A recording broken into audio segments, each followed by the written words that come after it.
discover and live their stewardship callings, and embrace true stewardship and generosity so that they may have a good account before the awesome judgment seat of Christ. Here's Bill. 51 and 1.5 million. Two numbers I want to focus on in this program. What do you think of when you hear the numbers 51 and 1.5 million?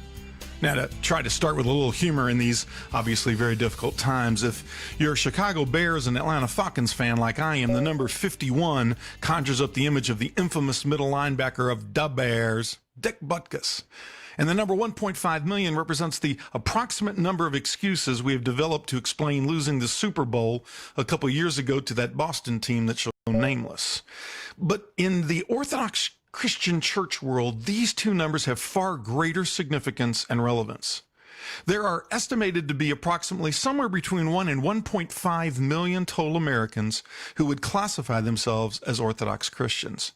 And with so many diverse faithfuls spread throughout this great and expansive country, there are only 51 shepherds, or Orthodox bishop hierarchs, leading their flocks in the approximately 2,000 congregations. Now, let me do the math for you. That's an average of about 29,500 parishioners per Orthodox hierarch. It obviously varies widely by jurisdiction, but let me say that again. It's an average of 29,500 Orthodox parishioners for every Orthodox hierarch. And while our fundamental theological beliefs and many practices are extremely similar, Orthodoxy in America hasn't always historically spoken with one strong and unified voice. And on top of that, when our Orthodox patriarchs looked carefully at the way Orthodoxy had evolved in the United States, they discovered an actual canonical anomaly, something that is not quite proper under our Orthodox canons. And this led some of our distinguished patriarchs to want to resolve the canonical anomaly and at the same time address our lack of unity. And the result was the formation of the Assembly of Canonical Orthodox Bishops that came into existence here in the United States a short 10 years ago with a stated mission of preserving and contributing to the unity of the Orthodox Church in America by helping to further her spiritual, theological, ecclesiological, canonical, educational, missionary, and philanthropic aims. More specifically, the Assembly's goals included the promotion and accomplishment of church unity in the United States and the strengthening of the common pastoral ministry to all Orthodox faithful of the region. Thirdly, it was to serve as a common witness by the church to all of those outside of the Orthodox Church.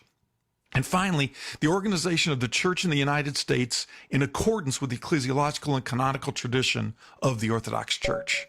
So now, 10 years later, what do you know about the Assembly of Bishops, and what has this distinguished group of 51 dedicated Orthodox hierarchs in America been working on, and what are they doing? On a very special Ancient Faith Radio Stewardship Calling interview of Archbishop Elpidophoros of the Greek Orthodox Archdiocese of America on September 2019, His Eminence poignantly and enthusiastically shared his vision for a rejuvenated Assembly of Bishops and work towards greater Orthodox unity. If you haven't seen that video interview and His Eminence's great words, please check it out by going to stewardshipcalling.com and the podcast and internet radio tab, and you'll see the drop-down link to Archbishop Elpidophoros' interview. In addition, on the March 29th, 2020 Stewardship Calling Ancient Faith Radio program, I was blessed to interview Metropolitan Gregory, originally of the Greek Orthodox Archdiocese and the current presiding hierarch of the American Carpatho-Russian Orthodox Diocese of the USA, who is also the current secretary of the Assembly of Bishops. And I'm pleased to welcome him back again tonight. And in that March 29th program, we started to explore the Assembly and its work. However, on tonight's fifth Sunday, May 31st, 2020 Stewardship Calling program, we're going to do a lot more thorough examination of the Assembly of Canonical Orthodox Bishops, its past work, and its current and future plans. My guests tonight also include Mark Airy, the first secretary of the Assembly, Metropolitan Gregory, the current secretary, and Nicholas Anton, the Assembly's newly appointed director of operations. And together, the four of us are going to explore the Assembly's formation and the exciting work it's doing to help achieve greater Orthodox unity and help our faithful. Hello, brothers and sisters. Welcome to a Fifth Sunday Stewardship Calling program on Ancient Faith Radio. This is Bill Marianis from Atlanta and Gainesville, Georgia, and the always free church resource, stewardshipcalling.com, that seeks to help people and parishes discover and live their stewardship callings so that they may have a good account before the awesome judgment seat of Christ. I have a very simple premise. You have been called by your Creator to a personal calling, a reason to your life and a reason for your life, something you need to do with all of the gifts over which God has made you a steward. It's what I call your stewardship calling. And St. Paul makes it crystal clear that we all have a calling. In his letter to the Ephesians, chapter 4, verse 1, he clearly states, quote, "I beg you to lead a life worthy of the calling to which you have been called," end quote. Until 2017, by day, I was blessed to be a partner in a great international law firm of over 1,100 lawyers, where I was managing partner of our Atlanta office and practicing the area of mergers and acquisitions and corporate law. But my why, my personal calling, is to be a stewardship calling evangelist. I'm here to help people and parishes discover and live their stewardship callings so that they may have a good account before the awesome judgment seat of Christ as we follow Christ's great commandment to love one another and his great commission to make disciples of all nations. Welcome to that journey. That program and a lot of other helpful tools and information about effective churches and stewardship and strategic planning and personal discipleship and other church topics can be found at my always free website, stewardshipcalling.com. That's stewardshipcalling.com. And you can reach me at bill@stewardshipcalling.com. That's bill@stewardshipcalling.com. Remember that we'd love to hear from you by calling 1-855-AF-RADIO. That's 1-855-237-2346, or send me an email at stewardshipcalling@ancientfaith.com, or join the chat room at ancientfaith.com/radio/live. Now, the Assembly of Bishops was established in accordance with a decision of the Fourth Preconciliar Pan-Orthodox Conference that was actually convened in Champs-Élysées, Switzerland in June of 2009. And representatives from all of the universally recognized autocephalous Orthodox churches were in attendance. Those representatives recognized substantial canonical anomalies in the organizational life of the church in many regions throughout the country, of course, including the United States and in some of the cities. And they realized that though these anomalies had arisen because of historical circumstances and certainly pastoral needs, they nonetheless presented a number of serious problems for the faithful. And moreover, the patriarchs concluded that these anomalies in the operational organization gave an appearance of disunity in the one holy Orthodox Church. So the patriarchs unanimously agreed to the formation of assemblies of bishops in various jurisdictions to heal as quickly as possible these anomalies. Now, the Assembly of Bishops in the United States is the successor to SCOBA. And I see that some of the folks in the chat room have already asked whether it's SCOBA. Now, SCOBA was the Standing Conference of Canonical Orthodox Bishops in America. But unlike SCOBA, which only consisted of the presiding hierarchs of the various Orthodox jurisdictions, the Assembly meets annually and functions by consensus of all of its now 51 members. And if you ever get a chance, please go to the Assembly's very own robust website. That's assemblyofbishops.org, assemblyofbishops.org.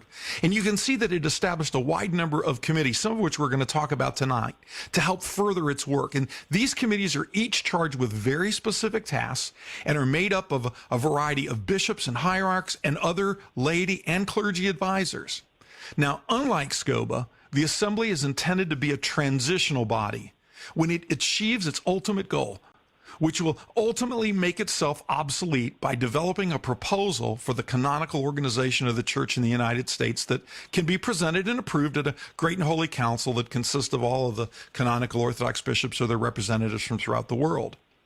The chairman of the Assembly of Bishops here in the United States, and a very strong advocate for its work, is Archbishop Philoforos, who's the presiding hierarch of the Greek Orthodox Archdiocese of America. The Assembly's first vice chairman is His Eminence Metropolitan Joseph of the Antiochian Orthodox Christian Archdiocese of North America. And the second vice chairman has been His Grace Bishop Matthew of the Russian Orthodox Church in the USA. The treasurer is His Eminence Archbishop Michael of the Orthodox Church in America, and its secretary is one of my guests tonight, His Eminence Metropolitan Gregory of the American Carpatho-Russian Orthodox Diocese of the USA. And it has an executive committee that includes all of the officers I've just listed, plus His Beatitude, Metropolitan Tikhon of the Orthodox Church in America, Bishop Irene, who's representing the Serbian Orthodox Church in North, Central, and South America, Metropolitan Nikolai of the Romanian Orthodox Metropolio of the Americas, Metropolitan Joseph of the Bulgarian Eastern Orthodox Diocese of the USA, Canada, and Australia, and Bishop Sava of the Georgian Apostolic Church in North America. I think you can see from looking at the vast diversity that exists within the Assembly of Bishops Executive Committee that it truly is representative of those jurisdictions. Now, I'm really honored tonight to have three special guests who are all very good friends of mine, who are all associated with the Assembly of Bishops, including His Eminence Metropolitan Gregory, its current secretary, Mark Airy, its first secretary, and Nick Anton, its director of operations. And I want to begin by introducing my first guest, Mark Airy, and I'm going to ask him a few questions before we take our first break. Now, Mark Airy was born in the Commonwealth of Richmond, in Virginia, and was raised outside of Washington, D.C. He converted Orthodox Christianity from the Episcopal Church when he was a mere 22 years old. He graduated from the University of Maryland with a BA in Latin Language and Literature and a Master's of Divinity from Holy Cross Greek Orthodox School of Theology in Brookline, Massachusetts, after which he was ordained both a deacon and presbyter in October of 1979. In the intervening 34 years, Mark Airy served 6 parishes, including as interim dean of the Archdiocesan Cathedral in New York, and parishes in Baltimore, Maryland, New Haven, Connecticut, Nashville, Tennessee, where I remember meeting him and attending services in his parish, Frederick, Maryland, and, of course, New York City. In 2013, he asked to return to the ranks of the laity in order to marry, and did so, marrying Lynn Cameron Hayes. Now, Mark Airy has also served in a variety of administrative positions, including Director of the Office of Inter-Orthodox Ecumenical and Interfaith Relations. He served as the Executive Secretary to the Chairman of the Assembly of Bishops, the General Secretary of SCOBA, Executive Director of Communications, and Interim Director of the Archbishop Iakovos Leadership 100 Endowment Fund. And in addition to performing consulting in public relations and fundraising on behalf of the rebuilding of the St. Nicholas Church at Ground Zero, he's assisted the Archdiocese by preparing a communication strategy for the historic meeting, the incredible meeting that occurred between Pope Francis and Ecumenical Patriarch Bartholomew I in Jerusalem in May of 2014. And also from 2014 to 2018, he was the executive director of the Hellenic Initiative, a venture philanthropy effort focused on Greece and to galvanize the Greek diaspora around the world to help confront the economic and humanitarian crisis in Greece. And currently, Mark is also serving as senior advisor at Orthodox Ministry Services, a new organization devoted to helping transform and improve Orthodox Christian organizations, parishes, and ministries in order to strengthen the body of Christ. So, without further ado, and hoping the technology is working, I'd like to welcome Mark Airy to Stewardship Calling on Ancient Faith Radio. Mark, are you with us? Thank you, my brother Bill. I hope you can hear me. I can hear you just fine, all the way out from Taos, New Mexico, huh? That's right. I'm exhausted after what you just read. You've had an exhausting life. I can understand it, man. You've done a lot. So let's start at the beginning of this part of the story, brother, because you were the kind of the first secretary of the Assembly of Canonical Orthodox Bishops and was actually there when it was formed 10 years ago. And I know you got some stories and can't tell where all the bodies are buried, all kidding aside. But please, if you would share with our listeners some of the story of how the Assembly got formed and in its early days. Well, one of the things, and I thank you, Bill, for this opportunity. It's a pleasure to be back on AFR. I was on AFR, I think, 10 years ago, talking about the formation of the Assembly. It's nice to kind of round that out. But what I'd like to share is that SCOBA, which was the creation of then Archbishop Iakovos of the Greek Orthodox Archdiocese and Metropolitan Anthony Bashir of the Antiochian Orthodox Archdiocese, the Moscow Patriarchate, the Serbian, all of the churches that formed SCOBA back in the early 60s.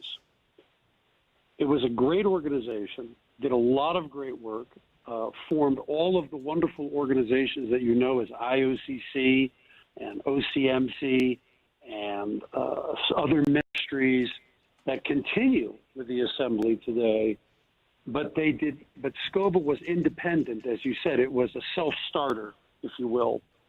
The Assembly is different because the Assembly fits in to a worldwide approved by all of the canonical autocephalous churches process to normalize parishes in the diaspora. Now, my good friend, the late Metropolitan Philip, didn't like the word diaspora. And I remember I had lunch with him, and I was discussing with him, and I said, but Your Eminence, when I say diaspora, I use it the way it is in Greek. It means to sow, and to sow throughout. And so I've never been ashamed that the church has sown throughout the world the Orthodox faith of Christ, which as a convert myself, I'm a great beneficiary of, and I'm always mindful and grateful to those who brought Orthodoxy, whether they were laymen or clergy people. But at the same time, what it did was it created, as you noted before, all of these various pastoral, ethnic, linguistic divisions, if you will, and silos. I call them silos. And truly, Orthodoxy is not about one language or one ethnicity or, any other defining term. It's truly the Catholic Church, and remember, the word Catholic means for everybody. So what the Assembly strives to do is to take those silos, get them working together, and one day, when the time is right and everyone is prepared, they'll merge all of those silos into one jurisdiction, which will be an Orthodox Church for the United States of America that will encompass all Orthodox Christians. The exciting thing for me personally, if I go back 10, 11 years, actually it's more like 11 years in terms of the preparation, even to 2008, 12 years ago. Yeah, I mean, Chambouzet was in 2009, but it took a lot of work to get ready for it. It certainly did, but what was exciting was to work particularly with I can't grab it, Bishop Mercurius of the Russian Orthodox Church, Moscow Patriarchate in the United States, and then with Metropolitan Hilarion, who is still, of course, the head of Rokor, which, of course, merged back into the Moscow Patriarchate in 2007 on Ascension Sunday, which we just passed an anniversary of that. But to work with them to get them back into SCOBA first, right? Neither was a member of SCOBA Orthodox Church, Moscow Patriarchate, even though founding Russian Orthodox Church, but they was a founding member of SCOBA at a certain time, but they removed themselves from SCOBA at a certain time, and then they wanted to come back in, so we reintegrated them. We wanted to come back with them, so we reintegrated them. And with them brought in Rokor, created an assembly of bishops, which was actually represented assembly of the Orthodox in the United States. The Georgian Orthodox Church at that time, the Georgian Orthodox Church at that time did not have an Episcopal presence in the United States. So that came later. I'm glad to see the Georgians are involved, but it was really bringing everybody together in a very, very positive way, in a way that was defined by the diptychs, meaning we follow the order of the diptychs in the meetings where you sit, and that's a sensitive thing. But remember, with clergymen, it's all about where you stand and where you sit and, where you are in the ranking and in the order. And sometimes the best thing to do is just follow the tradition of the church, which the Assembly has always done. I say to their credit, they've always followed. That's why Metropolitan Joseph, a wonderful hierarch, is the first vice chairman of the Assembly because he represents the Patriarchate of Antioch. And the next patriarchate in order is the Patriarchate of Moscow. And we all know, I'm not going to deny the realities of life, we all know that since the Ecumenical Patriarchate granted an autocephalous status to a church in Ukraine, the Orthodox Church of Ukraine, that there has been a separation, and there has been not a destruction of the Assembly, but the Russian Orthodox Church and Rokor have decided to absent themselves for a while. They haven't left the Assembly, but they simply have absented themselves for a while. And these things will work themselves out eventually. Canonical anomalies always work themselves out. It might take a little while, but I have no doubt that everyone is well-intended and wants what's best for the church. Yeah, it's interesting. I mean, I laughed originally when you said you got fussed at by using the word diaspora. When I did my interview of Archbishop Pidilfotos, I actually used that same phrase, and he took me to task on that same phrase for the right reasons. I mean, I took his point to take that if we truly are one body in Christ, if we truly one Holy Orthodox Church, while we may have different traditions and different backgrounds, then we ought to think of ourselves as that. And Mark, I don't think you can see the chat room, but I kind of like a little. One of the comments that was in there was that Ross said that SCOBA was first on the dance floor, but the assembly is a greater, if not better, set of dancers. So that's kind of an interesting way to look at it. Ross, thank you for that. Mark, as you look back over the last 10 years, what do you think are some of the key accomplishments of the assembly? Well, I don't think the assembly has really accomplished what it was called to yet. I mean, I'm not trying to be unfair, and I haven't been involved for a number of years, but the assembly did prepare as best they could for the Great and Holy Council in Crete. But as we all know, that was not attended by everyone. Right? There were last-minute withdrawals from the assembly.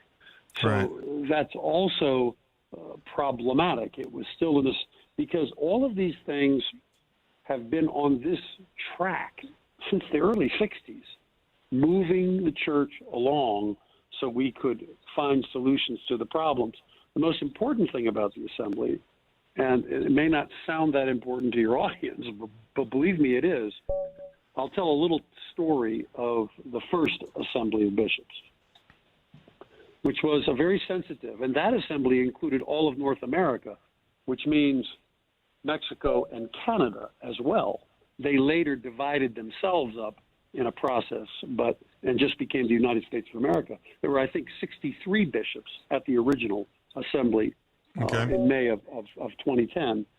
But what I noticed after the first coffee break, the bishops were there. They hadn't returned to their seats. And what I kept hearing in the room, this echo was, "Nice to meet you." And I thought to myself, what does that mean? Yeah. They didn't know each other. Yeah. And it was remarkable because they really had never met. Most of them had never met each other. So there was this tremendous interplay. And I remember that evening we had a special dinner for them at a very prominent restaurant. I got, thanks to a very fine man in New York who donated his restaurant to the assembly for the evening. And I was in charge of making sure where they sat. Right. So I made sure that everybody sat with everybody else. I mean, you didn't get to sit with your own jurisdiction and your own buddies from Chicago or very New York good or Philadelphia. Yeah. I mixed them, and they had a blast. Yeah. They ended the night singing the hymns of the church and sing it in Arabic, sing it in Greek, sing it in Russian, sing it in this, sing it in that. It was really a wonderful evening, and I think that's been the most useful aspect of the assembly from a pastoral point of view. They've gotten to know each other. And you know this, Bill, and I know it because you can see it every week. This assembly, the executive committee, is meeting during this crisis time of COVID-19. They've been connecting with each other, even by Zoom calls, to stay in touch with each other, to support each other, to share pastoral ideas with each other. I think that they've done a tremendous job in coalescing, if you will, as a body of hierarchs. And this is very important. Down the road, these bishops need to know who their brothers are, if they're going to work together. So I think that's actually the most important accomplishment of the assembly, bringing them together as brothers in Christ. And Mark, if I can just echo that, you've obviously been involved from the beginning. My involvement came in a little bit later. I mean, came in initially on the legal committee, but on the secretariat just within the last 3 or 4 years. And I will tell you, as I've observed the meetings of the assembly and seeing all the bishops together, I've observed a lot of the same things. The fact that they are as collegial with each other and sharing and telling stories and talking about shared ministries, and to think that there was a point in time in which, of course, that did not exist is kind of unimaginable, but we can start to see how that has started to manifest itself. So given your presence at the beginning and your long history of service to the Orthodox Church, what are some of the things, if you were dreaming, that you would like to see happen in the future as we pursue the Assembly's stated mission of facilitating greater Orthodox unity in America? Well, from just from a personal point of view, I think the chief responsibility of the assembly is to design a plan for Orthodox unity in this country. Right. That's its goal. That's its raison d'etre. I mean, that's what it's supposed to do. So to really engage that at a very serious level, and they're all very serious people, and to show the faithful what they're doing. I think you were saying that the website is a robust website. It's become more robust, actually. I'm the one who started that website, but now we have our friend Nick Anton, who will be on with you soon, who is the new director of operations. The website's becoming more robust. I think that there needs to be more interface, if you will, between the committees of the assembly, and especially the Committee for Orthodox Unity, and the faithful, not just clergy, the lay people. I'm a lay person now myself. I'm no longer a clergyman, so I'm one of those lay people who wants to interface, because the faithful need to know, where are we going? You know, this COVID-19 thing brought that to bear tremendously, as you know, Bill. Yeah. Where are we going?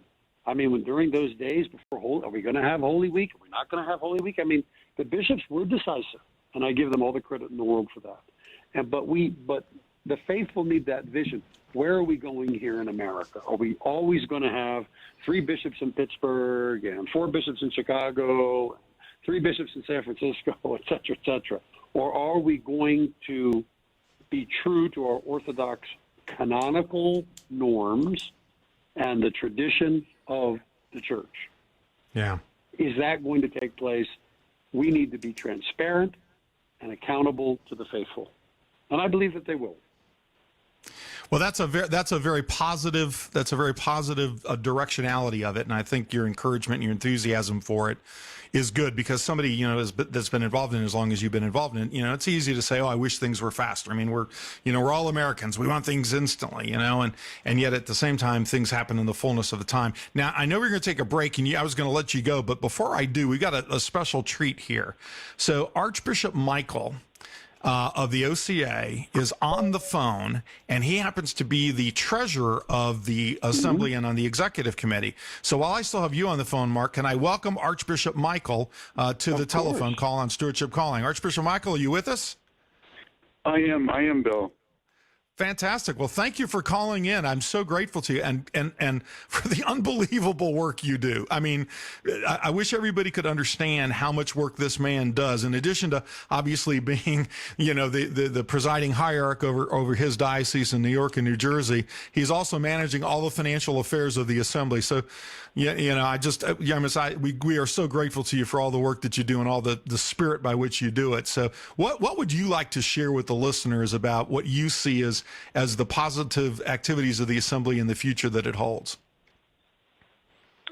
Positive for the future? The positive things that are going on now and what you see as the future. Okay. Well, yes, as Mark said, I think, you know, what's happening most recently since the chairmanship of Archbishop Elpidophoros, there is this weekly meeting of the hierarchs of the executive committee, and they have truly become friends in the faith and in work. You know, the assembly has hired a director of operations. You'll speak with him later. The assembly has added to its website a department for keeping everybody abreast of COVID and what's going on. It has a toolkit now for each bishop and every priest to check in on what the legal guidelines are, the health guidelines are for the county that they're in. The committees are being revitalized. There's a great excitement for the upcoming 10th assembly meeting. The anniversary meeting will be by Zoom, of course, in October of this year. But we're going to go back to discussing the real issues of you know, bringing canonical normalcy to this country. So all these things are just happening recently, revitalized organization, and there's an excitement among the bishops of the executive committee to meet every week to do this work, and hopefully we'll see this multiplied by the remaining bishops, the remaining hierarchs, when we have a full plenary session in October, and in between the Revitalized Committee meetings that will achieve things like Mark said about the canonical planning of a one-day united church, the Committee on Pastoral Praxis that is working on correcting some of the variances that are significant in let's say, the reception or distribution of the sacraments. And, of course, the committee that's been working faithfully and doesn't need any revitalization is the Committee on Youth and the OCF committee that both of those Archbishop Metropolitan Gregory is on, so he'll speak to those things, I'm sure. But that committee has been working with young people nonstop, and so they continue to bring these young leaders together and get them excited about doing the work of Orthodox unity at a very important level for the future of keeping our kids in the faith.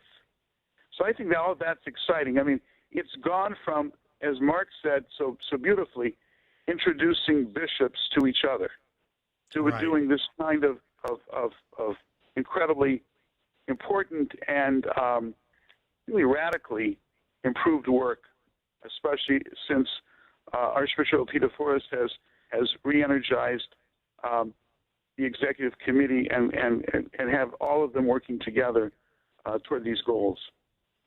My hope for the future, as you know, Mark hit on the bullseye, targeted the long end and the telos, the real purpose of this organization. But before we get there, what I think would be impressive, as he said, to really encourage the faithful to see what is possible. I want to see desperately a concelebrated liturgy with 51 bishops serving together. Oh, wow. And see that every year. Wow, that would be amazing. My dream would be one day to have, 51 bishops and hundreds of priests in Yankee Stadium with thousands of people, witnessing the celebration together, and then move it to Chicago and Los Angeles and Atlanta and Denver every year somewhere different, so that they can really see what the fullness of the church could be, and for the young people to see that there's more to Orthodoxy than, their individual parish or even maybe their diocese, but there's a whole potential of young people to see the fullness of the church in this country. It's a big country. Yeah. And we've got a lot of work to do together to make it an even bigger church in this country. And we can do so much more together than we can separately. Wow. That is a fantastic vision, and I was honestly just visualizing, and we got to get past the COVID period and stuff like that. But I was honestly envisioning what you were saying, to be able to celebrate with all the hierarchs and all the clergy and all the faithful in a major venue, in a major stadium, the fullness of a truly ecumenical Orthodox service, and that would be I guess that is an aspirational goal to which we should all shoot. I mean, that's worthy of an aspirational goal, don't you think? That is just fantastic.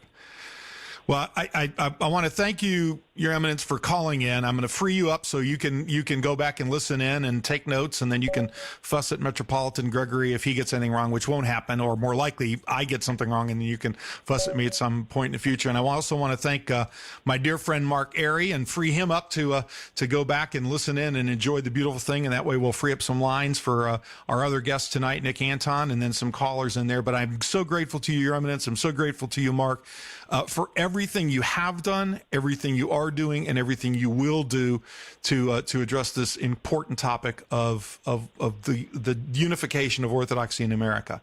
So we're going to take a short break right now, and when we come back, I'm going to begin an interview with Metropolitan Gregory, the Secretary of the Assembly of Bishops, and Nicholas Anton, its Director of Operations. Please remember that we are taking questions, and I am taking note of them that are coming in on the chat room, and once we free up a couple lines here, we'll be able to receive some additional calls coming in at 1-855-AF-RADIO. So let's take a short break right now. Bill will be right back, but the lines are open if you want to ask a question or offer your thoughts. The number is 855-237-2346. That's 855-AF-RADIO.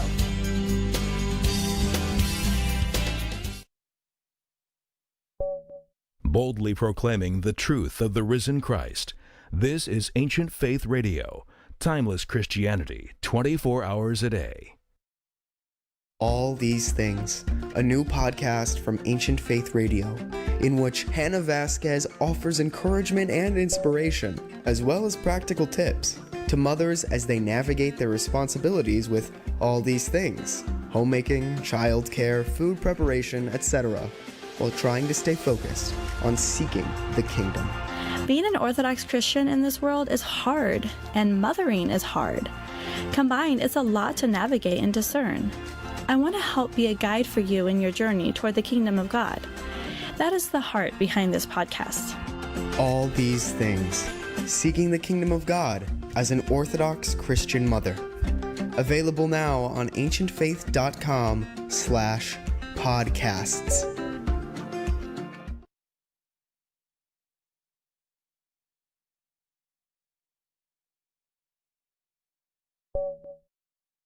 Stewardship Calling is back.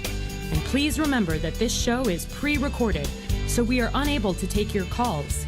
If you have any questions or want any further information, you can email Bill at stewardshipcalling.com. Here again is Bill Marianis.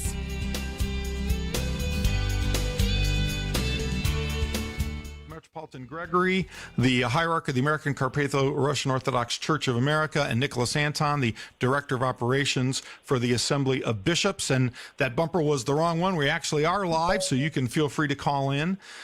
If you didn't have a chance to listen to the interview I was blessed to do of Metropolitan Gregory on a very special Meet the Met Stewardship Calling program on March 29th, 2020, I hope that you'll check it out after the show. And you can find it either by going to my website, stewardshipcalling.com, and the podcast internet radio AFR tab, and scroll down to March 29th, or you can go to the Ancient Faith Radio site and look for the interview on the same date. I'm getting a little bit of feedback on my end. I don't know if you're hearing it on your end, so I apologize if there is, and Bobby and the team in Chesterton will get that all figured out. In that program, I gave a full bio of Metropolitan Gregory, so I just wanted to cover a few highlights here. He graduated from the University of North Carolina at Chapel Hill, earning a BA degree in biology, and subsequently earned a master's degree in biology from the University of North Carolina at Charlotte. Go Heels.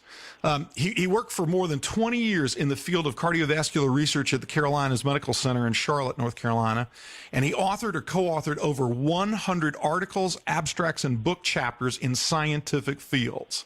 He was ordained a deacon at St. Nectarius Greek Orthodox Church in Charlotte in 2006 and was tonsured a monk at Aia Lavra Monastery in Kalavrita, Greece in 2007. In January 2007, he was ordained into the priesthood and was appointed as the Idiokyrix, the itinerant preacher of the Greek Orthodox metropolis of Atlanta, where he traveled extensively throughout the 8 southeastern states. And Metropolitan Gregory also served as a parish priest of Holy Trinity Greek Orthodox Church in Raleigh, North Carolina, and then Holy Trinity Greek Orthodox Church in New Orleans. In August of 2012, the Holy and Sacred Synod of the Ecumenical Patriarchate of Constantinople canonically elected him as the titular bishop of Nyssa and the ruling hierarch of the American Carpatho-Russian Orthodox Diocese of the USA. And he was appointed by the Assembly of Canonical Orthodox Bishops of the USA as Episcopal Liaison to the OCF, the Orthodox Christian Fellowship, and which is the Pan-Orthodox College Ministry in 2016, and was elected as the Secretary of the Assembly of Canonical Orthodox Bishops of the USA, where I am blessed to serve him on this Secretariat Committee. Your Eminence, are you with us? Bill, can you hear me? I can hear you just fine. Welcome back to Stewardship Calling, Your Eminence. Well, thank you, Bill, my dear friend. I have to say I really enjoyed our time together back on March the 3rd when we pre-recorded the broadcast for the 29th of March. Right. It was in your home studio there in Gainesville. It was a great experience, and I really appreciated the opportunity. Well, I will tell you, that show has been very, very popular, and you covered some really important topics, and I hope people will listen in. What part of the country are you in right now? I'm in Mercer, Pennsylvania at Camp Nazareth, where we have our summer camping programs. Ah, okay. Well, His Eminence remains a traveling kind of man. Every time I talk to him, he's someplace different. So hang with us, Your Eminence, because I'm going to see if we can tie in our second guest also, your new director of operations of the Assembly, and my good friend Nicholas Anton. Now, Nick has served the Assembly of Canonical Orthodox Bishops for many, many years, but in February of this year, he was officially named the Director of Operations of the Assembly. Prior to that, from 2018 to 2020, he served as the Director and an Ecumenical Officer of the Department of Inter-Orthodox Ecumenical Interfaith Relations of the Greek Orthodox Archdiocese of America. And from 2014 to 2018, he actually served as a coordinator of the United Nations programs and a special assistant to the Director of the Department of Inter-Orthodox Ecumenical and Interfaith Relations. Nick's done a lot of other diverse and really cool things, including being an assistant cross-country coach for Park School in Brookline and a disc jockey. But he's also done an amazing amount of work within the church world, and indeed in serving as an intern at the missions at the United Nations, the Fellowship of the English Office of the Ecumenical Patriarch of Constantinople, and as a research assistant at Boston College for assistant professor of seismic theology, systemic theology. Seismic theology would actually have been more interesting, right? But Nicholas served as in so many different capacities of the church. He's just been a very, very faithful young man. He's gotten a graduate certificate in leadership of nonprofit organizations from Southern New Hampshire University and received a Master of Arts in Pastoral Ministry in Faith-Based Diplomacy from Boston College School of Theology, and a Master of Divinity from Holy Cross Greek Orthodox School of Theology, as well as a Bachelor of Arts in Religious Studies from Hellenic College. So, Nicholas, are you with us? Hey, Bill, can you hear me? I can hear you just fine. Now, what part of the country are you in? I'm in Chicago right now. I'm doing the quarantine thing at my parents' house, so it's been pretty great. All right. So I also should have confessed that while most of his certainly his adult time in college and schools and graduate schools been in the Boston and New York area, he's a fellow Chicago boy. So we appreciate that. So let me begin with a few questions, Your Eminence, directed to you. And Nick, you can jump in anytime you want to. And then I'm going to shift and ask you some questions and let His Eminence jump in. Actually, before we do that, I've just been notified that we have a caller who has a question on the possibility of a unified church. So, John from Central California, are you with us? Yes, I almost lost you. Something went dead on the phone, but I am back. Can you hear me? Okay, you are resurrected on Stewardship Calling. So thank you for staying with it and whatnot. So, and you're calling from California, so I hope you're safe and well. I am. And you're probably quarantined because unlike the great state of Georgia where things are open, you're a little still tied up, right? Well, we're okay. We're doing just fine. All right. So what question is it that you have regarding the details of a unified church? Well, I was listening to the Eminence when he said something about having a liturgy someday celebrated with 51 bishops, maybe in Yankee Stadium or wherever, and very around the country. I was curious about what would be leading up to that liturgy and afterward. I mean, does everybody go and get in their car and go home, or would there be some sort of banquets or other things tied into it, something to think about? Well, that is actually a very, very great question in that regard, and I'm going to let I'm going to let His Eminence kind of respond with his ideas and with his perspectives on the lead in up to it and what happens after it. I would say that that's an excellent question, and I believe it's a dream of a lot of people, just like Archbishop Michael said a few moments ago about having all of our hierarchs together for a divine liturgy. I don't think it's something that we just do on a Sunday morning and say goodbye. I think it would be part of maybe an assembly meeting where we have done significant work prior to that day, and then on Sunday we would celebrate together the accomplishment. And of course, when you're doing these kind of big things, you can have grand banquets and celebrate with not only clergy and the hierarchs, but with the laity. And so if you're willing, let Bill have your phone number, and we'll put you on the committee when it's time to organize.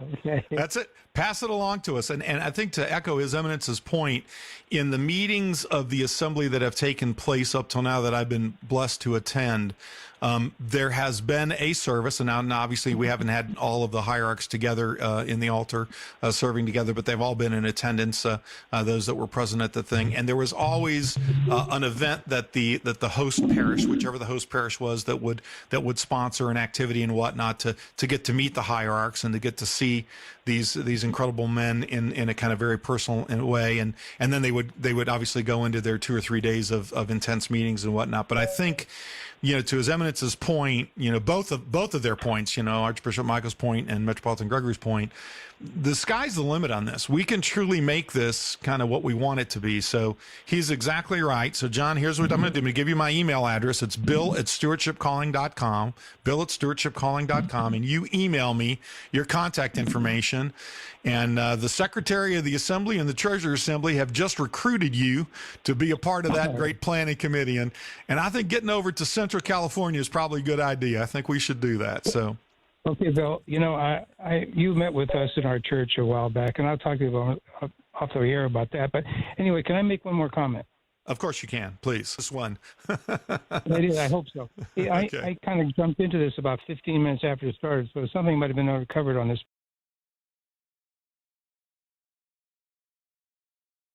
But I spoke with my priest this morning. I told him about an environmentalist whose name is Wendell Berry. You might recognize him, but he made a comment in one of his books. He said, when we came across America, we didn't know what we were doing because we didn't know what we were undoing. And I think about that a lot because when my ancestors came here from where they came, they didn't realize what they were doing because they didn't know what they were undoing. And that is they're leaving behind their culture and they're coming to a new culture. And they try to exist in this new culture on the memory of their old. They got together and they formed their churches. Many ethnic groups did this. But what happened is their children married, most of their children married outside the faith. And their grandchildren, they're basically all gone outside the faith. Very few of them remain. And so what we have is this constant cycling of people coming in from, let's just say, Europe, and they're finding the church as their home away from home. And it's more of a cultural center than it is a Christian center. And what I mean by that is that Christ didn't want his church to be Russian or Greek or Serbian. He wanted it to be Christian. And maybe you already realize this, and I'm maybe just wasting my time, but I think that we have to concentrate on the Christian part and less on the ethnic part, because what happens is the ethnic people come from all country, and they come here and they basically take over the churches. And what happens is, like in my case, I'm second generation born here. My kids are third generation, grandchildren, fourth. They have nothing to do with the church because they see the ethnic part, and they're not an ethnic, they're Americans. And so I want to emphasize this, and the bishops can deal with it. I mean, they're already dealing with it, but I just want to really say, I hope that we can get to the point someday where we're a Christian church rather than a Russian or Greek, and we should, maybe one of the first things we can do is drop these ethnic names. No longer St. George Greek Orthodox Church, Greek, let's just say St. George Orthodox Church, etc. End of my comments. Okay, well, we really appreciate that, and I'm, to be sure, there's going to be a wide variety of opinions and perspectives on that, but to be sure, as someone who, like some of our hierarchs and whatnot, has traveled the country, I will tell you, I have seen the full range of churches all over the country, and if you haven't found one where you are, and that's kind of hard to imagine California, if you haven't found one right now which does not have that, whatever it is that if there's if it's too ethnic for you and you're looking for kind of a different experience, I guarantee you there's an Orthodox church nearby that can do that. And one of the things that I have been just reinforced in seeing as I've traveled the country is that wide diversity. So to be sure, there still remains some immigration, and it tends to be from certain discrete geographic areas. But to your point, John, the vast majority of of our marriages are blessedly interfaith marriages, because it's a wonderful recruitment and evangelization opportunity. I think that's a beautiful thing. And I think it's increasing the diversity and the heterogeneity of it. And I think as the church continues to grow, we're going to continue to see that. And certainly His Eminence can speak to that as we get to talking about the future. But I wanted to shift back, Your Eminence, to you. When we were together on the show, that you're correct, we recorded in March 3rd before everything got locked down, but it was aired on March 29th. You actually did a phenomenal job of discussing the assembly from your perspective as secretary, and I hope that people will go back and listen to that. But a lot's happened. I mean, 60 plus days of this circumstance seems like a lifetime. So perhaps you might share with our listeners, what are some of the things that you've been doing and has been going on as far as the assembly is concerned, and some of the really amazing things that have happened in what has otherwise been a time of somewhat isolation over the last 60 plus days? Okay. Let me just start by saying that after I finished visiting with you in Atlanta, the previous weekend, I ordained a young man to the diaconate there in Woodstock, in my parish. That's Woodstock, Georgia, for those of you that don't know. It's right around the corner from here. Yes, I headed back to Johnstown, Pennsylvania, where my diocese is headquartered. And so since like March the 3rd up until like now the end of May, which is almost 90 days, have passed, our world has turned upside down. At the beginning of March, coronavirus was just entering into our lives in a way that we started to notice. And unfortunately, events that had been planned began to be canceled or postponed. Normal things in our lives abruptly ended. A big one, the NCAA basketball tournament, March Madness, was canceled, and we entered into another kind of madness known as coronavirus. Amen. Professional basketball and hockey was stopped, and professional baseball never really started.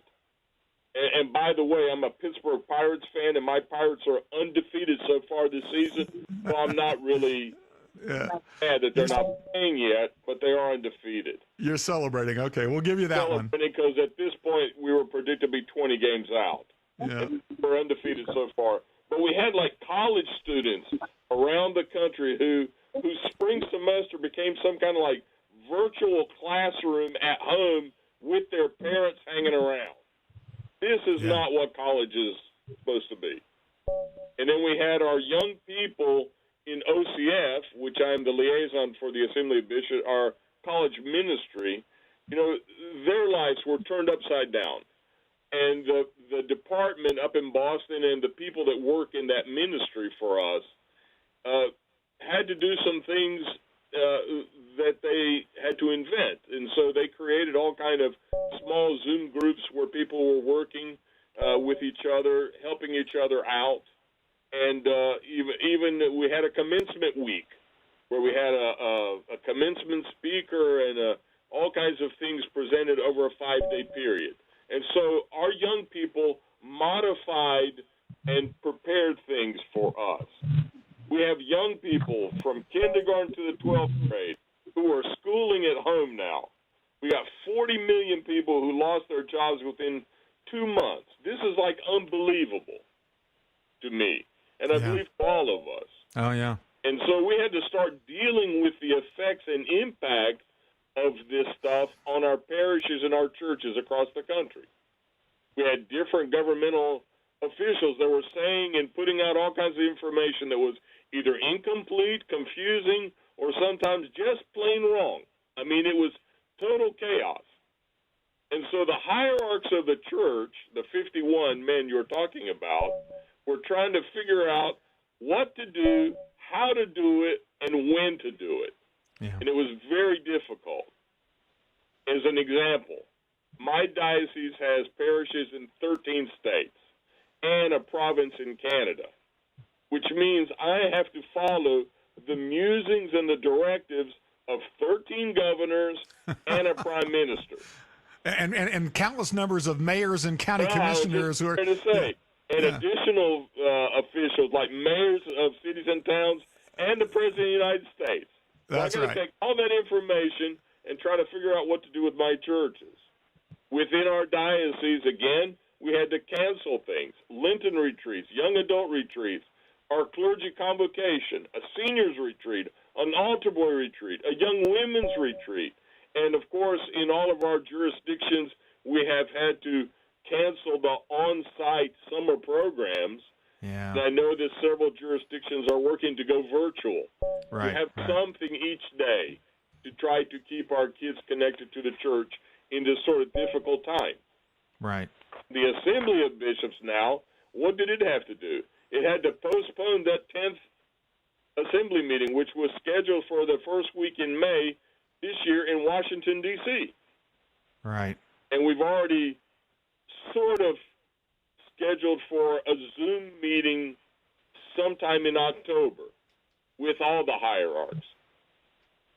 Okay? And so that's sort of the impact. Now, the executive committee of the Assembly, as Archbishop Michael mentioned, we would meet maybe twice a year in person. We met at the Greek Archdiocese in September last year. We were hosted by His Eminence Archbishop Elpidoforos. He just newly had come on as the Archbishop of the Greek Archdiocese. In February of this year, we went to the Antiochian Archdiocese, and we were hosted by Metropolitan Joseph. And in both of those in-person meetings, we had very productive time, very productive. And it was very encouraging for the hierarchs that were in these executive committee meetings.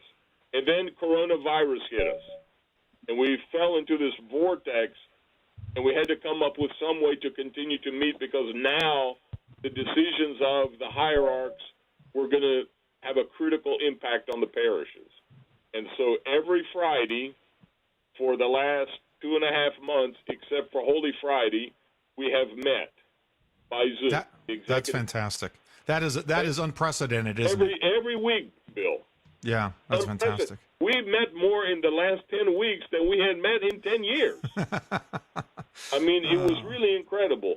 And so what we were addressing, all the issues that we were struggling with, Great Lent, leading up to Holy Week, what are we going to do with Pascha? What are we going to do after Pascha? How are we going to do this stuff?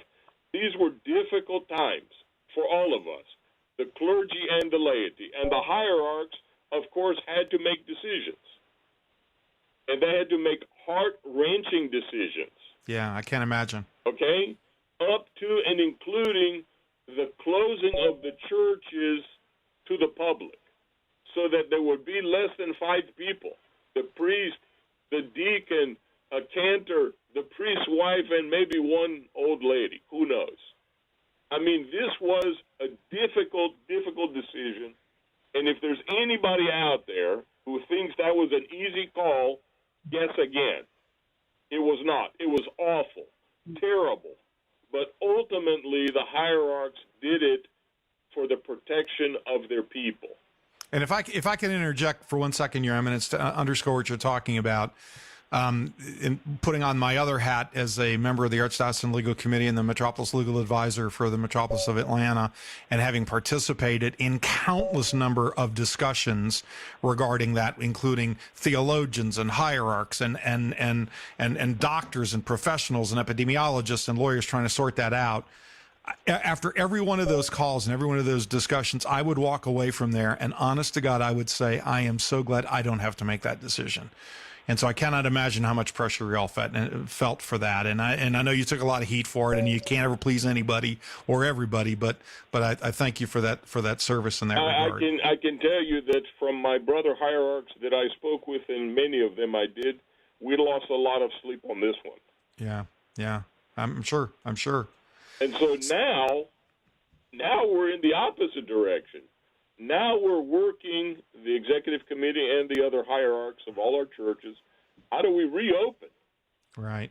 And we're having to deal now with various states, again, and governors who are using various criteria and various timetables for the reopening of churches. And unfortunately, in some of the states in the country, churches have taken a back seat. It's not that they are non-existent and non-essential. They don't exist on the opening routine. which is unbelievable. And so the executive committee last week sent several letters out to some of the leaders of various states to just remind them the importance of churches to the society at large. We do have a role. It is essential that we be opened up as soon as possible, with, of course, all the safety precautions that are necessary. And, you know, just as an aside, I mean, that letter that y'all sent out, which was a really phenomenal letter, and I hope people can take a look at it. At the time that it went out, the governor, I'm not just picking on poor John who called her in earlier, but the governor of California was one of those that had basically said, you know, churches, you can't do anything. And now some people will credit the Attorney General of the United States who threatened to intervene, and some people will credit the Supreme Court, which, in my opinion, my humble opinion, unfortunately made the wrong decision just the other day. But I credit y'all's letter as kind of helping to awaken these people. And one of the things that y'all did during this period of time, Your Eminence, and maybe you can talk a few minutes about it, is you created this incredible COVID resource on the Assembly of Bishops website for everybody, for all the parishes, for all the jurisdictions, for all the clergy, for all the laity. Share with everybody a little bit about what was done in that regard, if you can. I'm going to tell you that that is the product of what we know as the COVID-19 task force that is made up of a lot of different people throughout different jurisdictions who have a specialty in an area, whether it's law, insurance, medicine, research, administration. All these people have come together, and they are working, again, on a weekly basis. There's a Zoom meeting with them that I attend that is responsible for trying to gather all the pertinent information so that we can be legal and be safe. And they're the ones that have put all this together that's on that resource on the Assembly website. And maybe Nicholas can speak a little bit to it because I know he was very much involved in it. Okay. Well, let's do this. Let me ask you a related question because you just kind of introduced it here, and then we can get Nicholas engaged. One of the things that always struck me was that you defined the geographic diversity of your diocese. From Canada all the way down to Florida and you know, from the east to the Mississippi. You discuss the number of parishes, the number of faithful, the number of obligations. Then you throw in the OCF and the camp that I know is so critically important to you. And on top of that, being Secretary of the Assembly. And so, I mean, that's like 3 full-time jobs. And since we last spoke, you've actually gotten some help in the form of a new Director of Operations. So why don't you, before we introduce him on here, why don't you tell us a little bit about your new Director of Operations who's joining us tonight and some of the things that you're hoping for him to do and to be able to help you in the Assembly? Okay. This is a godsend for me, if I can say. I would like to say that, you know, for the last 3 years I've been serving as the Secretary of the Assembly, but I follow in the footsteps of another hierarch of the Church, His Grace Bishop Basil of the Antiochian Archdiocese, who served for nearly 7 years in that position prior to my coming on board, and he did a tremendous job. I mean, he laid the foundation for the Secretariat. And there's a lot of behind-the-scenes stuff with the Secretariat. It handles and manages a lot of stuff for the Assembly throughout the year. And, Bill, you serve on the Assembly Secretariat, and so you know there's a lot of nitty-gritty details. We are reviewing research that's put out by the Assembly. We are reviewing contracts, preparing documents of various types. We're handling the preliminary work for upcoming assemblies. And then we actually manage and handle the assemblies when they're occurring themselves by coordinating committee work and housing and meals and travel and whatever. All that goes on, and there are a lot of different people involved in pitching in and getting it done. One of those people for the last several years is Nicholas Anton, who worked at the Greek Archdiocese and still does in New York City. He's been doing it for several years. He worked in that office of Inter-Orthodox Ecumenical Interfaith Relations, or whatever it's called exactly. It's got a long name. It's got a lot of words in there. So you got a lot of words because it's doing a lot of work. I know, but you did a good summary of it, so that's good. And he was working with Father Nathaniel, who now is Metropolitan Nathaniel of Chicago, And when Metropolitan Nathaniel moved towards Chicago, Nicholas stepped up, and he took on the sort of day-to-day management of the office in an acting director position that eventually he became the director. And he did that kind of stuff in addition to serving on the secretariat. So he knows what the secretariat is doing and is responsible for so many things that we were doing. What the Assembly needed for several years to keep it moving forward was a director of operations. And at the February meeting of the Executive Committee, we reviewed an extensive job description for the position, and we realized that the person for the job was Nick Anton. And so, Bill, now we have someone who wakes up in the morning and thinks, what do I need to do today for the Assembly of Canonical Orthodox Bishops? And when he goes to bed at night, he thinks, what do I have to do tomorrow for the Assembly? And can I interrupt to tell you that Sure. I know you know that what you just said is exactly the case, but to just, because I know he's with you all the time, but I got an email from Nicholas on an assembly matter last night, a Saturday night, very, very late. I mean, when he ought not have been working stuff like that. So what you're saying is exactly true and long overdue. Isn't that the case? I mean, he is a godsend for us. He is going to serve as the taskmaster for the Assembly, and he's going to move us to greater productivity at a faster rate because, again, someone is keeping an eye on the ball all the time, where before we didn't have that. We did at the beginning with Mark Airy, who was speaking with us earlier, but for the last several years, we didn't have that. We now have that, and I'm so pleased to have him on board. Just thank God that he accepted the offer, and he is going to help us now to do the things we need to do.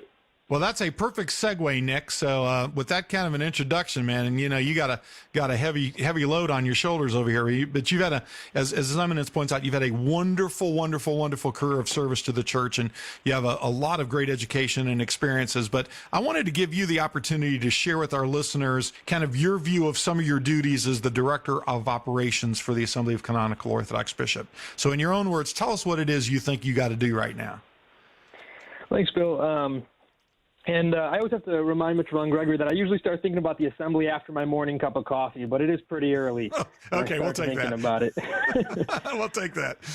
But yeah, so kind of like what everyone was talking about earlier, the Assembly is a huge infrastructure. So you have the 51 bishops. The work happens. A lot of the work happens in these committees. The executive committee is doing the administrative stuff in between assembly meetings, and the different committees are working on whether it's liturgy or church and society or pastoral practice, affiliated organizations, whatever it is, they're doing the work in between. And then we also have agencies like IOCC and OCMC and Orthodox Christian Prison Ministries. So we have those that are agencies of the Assembly and affiliated organizations. So there's a major ecosystem because the way I see it and the way I understand it is that and the way that I guess the reality is that the Assembly is the premier and official vehicle for Orthodox Christian unity in the country. And my job is essentially just to stay on top of everything and make sure it's happening, make sure it's moving. And like everyone said, for the last few years, we've gone through, a little bit of a slump, and that's, due to many different factors. There's a lot going on in global Orthodoxy and other places, but we've picked up some momentum now, and I think we're able to move it forward. So that's the basic of what I do. The short of it is that I just keep everything moving forward, and it's pretty simple. Yeah, it's pretty simple, except you're juggling a lot of balls all at the same time. not to mention, 51 hierarchs and all these different jurisdictions and all of us crazy members of the Secretariat and everything else going on. So really under your short watch and with the incredible support, as His Eminence pointed out, of Archbishop Piedaforos and Metropolitan Gregory and Archbishop Michael and Metropolitan Joseph and the rest of the Executive Committee, which I know have been very, very supportive of this. Why don't you share with the listeners some of the Assembly's pioneering work that you guys have been done even during this incredibly difficult time with the coronavirus. And, as His Eminence alluded, tell us a little bit about the COVID-19 Resource Center. And I know that you've got the Mental Health Task Force and the Mental Health Awareness Month, and just some of the things that have been going on just recently that are so beneficial and so helpful that maybe people don't know about. I was a few days into my job in March when all the COVID stuff started happening, and even before that, a year ago, I've been talking to a lot of clergy and laity, a lot of my friends. I graduated from the seminary, so I have quite a few friends in parishes, and I started to realize the assembly, what it really could be and what it really needed to be was a resource hub, at least for people in the parishes. And we hadn't been doing that for a while, mostly because, as was talked about earlier, as Mark had mentioned, the primary goal of the assembly, especially in the beginning, was this canonical regional planning, sort of the organization of the church. So the other goals of the coordination of pastoral ministry and things like that, it took a bit of a back seat. But now we've been able to, especially because of the COVID crisis, we've been able to respond to a lot of these things. And so in early March, I had talked to one of my friends that was a priest, and he said, this thing's coming in, this was before the churches had closed, but he could see, he was like, the churches are going to close. It's inevitable. What do you have? What can you give us when these churches close? How can we continue to engage our people? We have no resources. We don't have anything. So we put together a team and we just started creating the resource center. And we don't want to reinvent the wheel. Everyone, there's so much out there already. A lot of the jurisdictions, whether the metropolises, the dioceses, the archdioceses, they had already produced a lot of different materials for homeschooling, for Sunday school, for just online liturgies. Many of the churches had already been doing this. There's already on many of the websites a way to set up your own live streaming. So we said, let's compile this all, let's get it there, figure out where the holes are, and fill those holes. And so we did that, and we found that there were a few things, specific to COVID that didn't exist. We produced guidelines if you're going to do grocery shopping for people who can't leave their homes. We put together guidelines for calling people, wellness checkups, and things like that.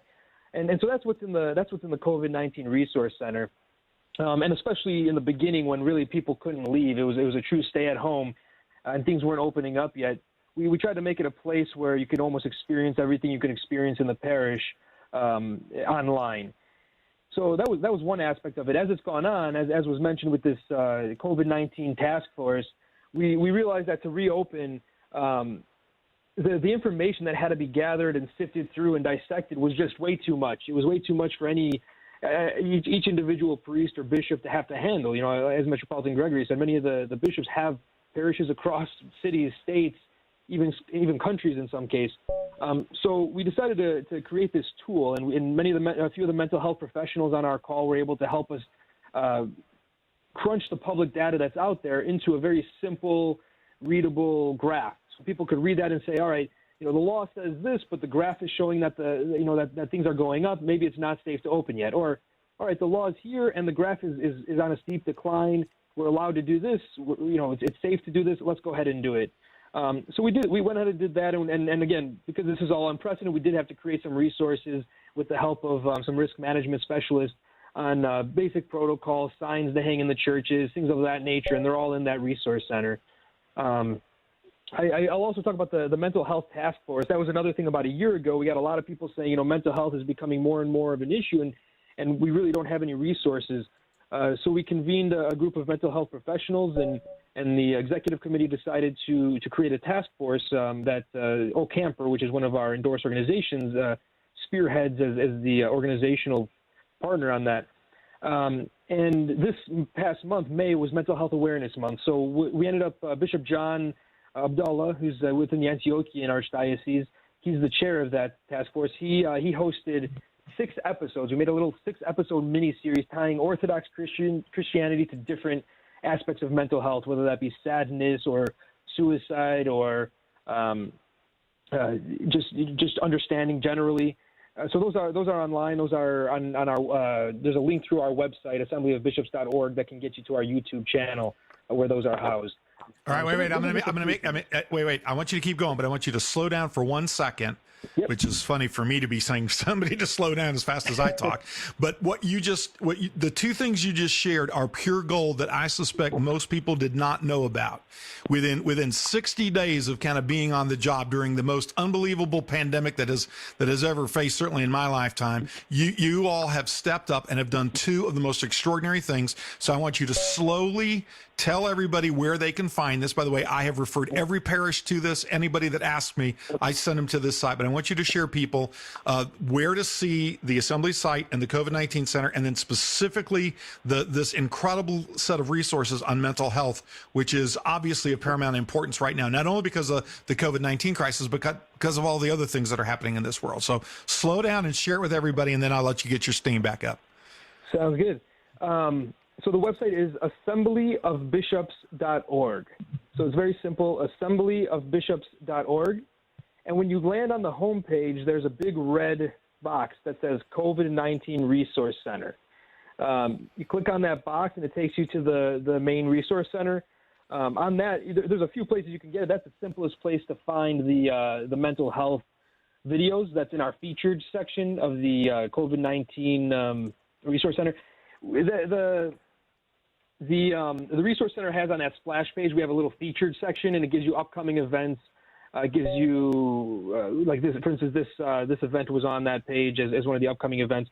It also gives you the few sort of top things. I know IOCC recently launched a call service, and then we featured that there as well. But the main thing to remember is assemblyofbishops.org, and then from there you can get to all of our resources.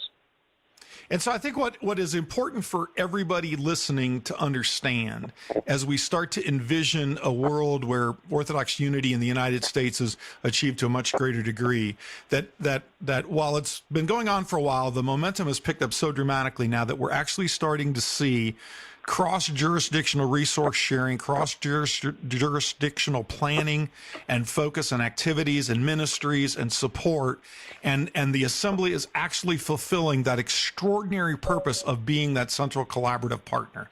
Isn't that a way to think about it, Nicholas? Absolutely. I mean, absolutely. I think if we're going to be that premier and official center of unity, we have to start putting it out there.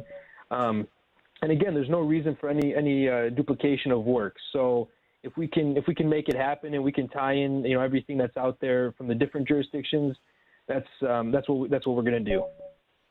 Yeah, and I think that's exactly right. And back to His Eminence's point, that's the benefit of having somebody like you, obviously very talented, but also thinking about this so that as you see something that one of the jurisdictions is working on that could be integrated and be beneficial for all, you can be that catalyst. Okay, so we're going to take a short break right now, let everybody have a breath and a drink of water. When we come back, we're going to resume our discussion with Metropolitan Gregory and Nicholas Anton, both of the Assembly of Bishops. If you want to ask us a question on the chat room, I got a few that I'm going to get to in the final segment over here, or if we can open up a line, you can call in at 1-855-AF-RADIO. That's 1-855-237-2346. So let's take a short break right now. Lines are open if you want to ask a question or offer your thoughts. The number is 855-237-2346. That's 855-AF-RADIO. This is Father Philip Lemasters from the Eastern Christian Insights podcast. Ancient Faith Radio is special to me because it helps to draw me back to what's important. We all know how easy it is to be distracted, but through Ancient Faith, it is so easy to